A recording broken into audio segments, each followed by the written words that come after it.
Your payment method tab allows you to set up the different payments you accept with your store. Let's begin with a credit card. You would say accept credit card. You would enter the login, ID, password, and authorization code to your virtual terminal. You would select your own email address where you want to get notifications. You would set up a % or dollar amount, which will be marked up on the price if you want to recover your fees. Then you can set up what your fees are with MasterCard, Visa, American Express, and Discover. This way you can keep your accounting straight as far as what the credit card companies are supposed to be charging you for the fees. Then you can authorize the different settings on how you want the charges to go through. Usually credit card companies tell you that they want you to charge the credit card when the item ships, not charge in advance. We allow you to set it up the way you want to.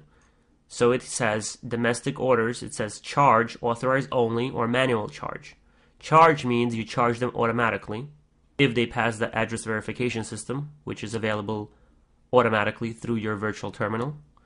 Authorized only means it'll talk to their bank to get an authorization number so the funds are secure for your store, but it's not going to actually charge them until the product ships. When the product ships, it will automatically authorize that charge transaction and charge their card. Or a manual charge means that you'll record all of their information, but you're not actually going to charge their card automatically. Usually we recommend to either have authorized only or charge on domestic orders. For international orders, never use charge. Do authorized only or manual charge because there's a lot of fraud risk involved in just charging. Make sure you review document 5.7, which talks about all the different fraud risks you face with e-commerce virtual terminals. Then you can make an override on how you want to proceed when charging something.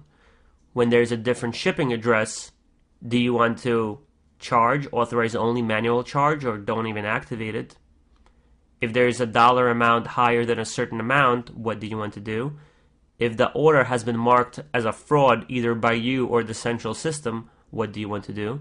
If you want to restrict a certain area from allowing to place an order, it could be a country or a certain city or state. You can set it up here and then say what you want to do. And then if the IP address doesn't match the billing address of the cardholder and then the computer that is trying to place the order, what do you want to do? So in a scenario, if you have domestic orders charge, but the cardholder is located in California and the IP address that they're trying to bill to is located in New York, do you want to charge? Or do you want to authorize only? Or do you want to do a manual charge? Usually, if you know that a cardholder is in New York or California, let's use a scenario they're in California, and they're trying to place an order from New York, it could be a stolen credit card. So you want to take precautions and do a manual charge in that case. Call the bank, verify all the information, call the cardholder, verify all the information, and then you can proceed. Setting up the PayPal, same way, you click Accept PayPal, put in the username and password. The signature in the environment is provided to you by PayPal Merchant Services. You put in the fee that PayPal charges you and the surcharge you want to charge on top of your orders to try to recover your fee. You can also set up, if you want to allow confirmed addresses only to place the order. So when the customer enters their billing address or their shipping address in your website, that will try to compare with PayPal's confirmed address and see if that verifies. If it does not verify, it will not go through and you will be notified. For check and money order, you would put in the information that you need the check or money order made out to. What is the address, which would be the company address, the fee that it took to make the money order or check, and the surcharge that you want to charge on top of the order. Then you can fill out the wire transfer information for Western Unions or for banks. So you would say, what is your bank name, your bank account number, the account name, the bank routing number, Swiss code, address, bank phone number, and the fees. Next time somebody tries to send you a wire transfer for the money, you'll have an automated button to give them the information instead of writing it out every time in the email.